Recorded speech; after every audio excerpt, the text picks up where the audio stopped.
Now, let's talk about another property of whole numbers. Well, this one is now called the associative property. Right, now, what does the associative property actually state? It says, well, if we are adding or we are multiplying, right, then the order in which we have numbers then does not really matter. So for as long as we are adding or we are multiplying, the order in which we are going to do that will not matter because the solution will still be the same. Now, what does that mean? So if we are adding, so let's look at addition.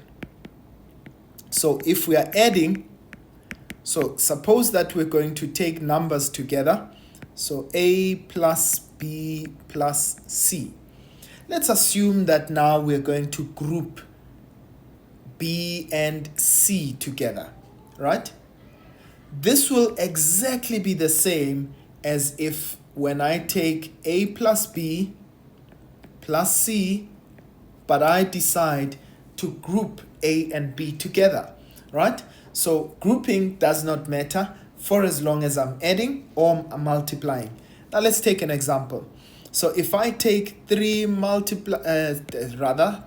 plus 2 plus 5, okay? So if I should decide to group 2 and 5 together, remember the BODMAS rule says I must always start with brackets, right? So 3 plus 2 plus 5, right? So we're going to start with our bracket. So I'm going to say this is 3 plus, remember 2 plus 5 gives me 7, right? So now that I know that we've got these two, so we can add them together and we get 10. But now if I decided to group them differently, right? So let's say 3 plus 2, we put that in brackets, plus 5. Remember, I haven't changed the numbers, but I've changed the order of grouping.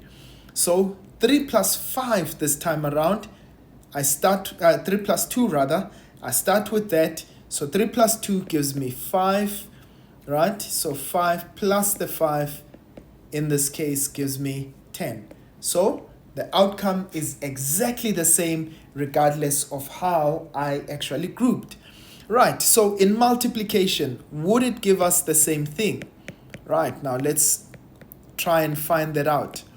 So if I am multiplying numbers together, right? So let's say again, so I've got A multiplied by B multiplied by C. But if I should decide that I will group B multiplied by C together, this will exactly be the same as when I take A multiplied by B multiplied by C. Right, now let's look at a couple of examples.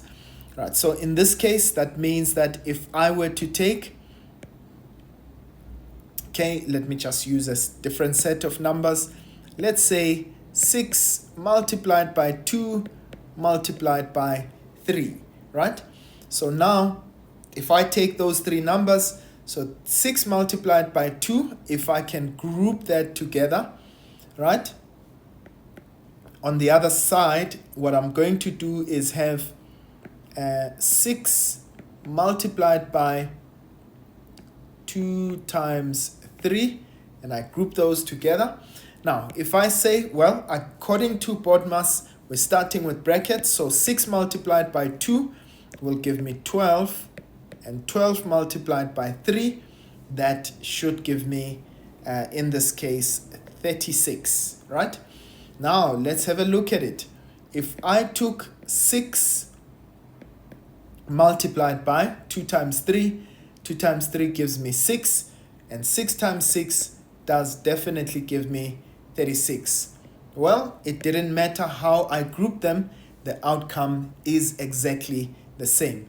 And that is how the cookie crumbles, ladies and gents. Please note, this is called the associative property. So we're going to be looking at the next one next time. This is called the distributive property. But for now, let's leave it here. I'll see you guys again next time. Sharp, sharp.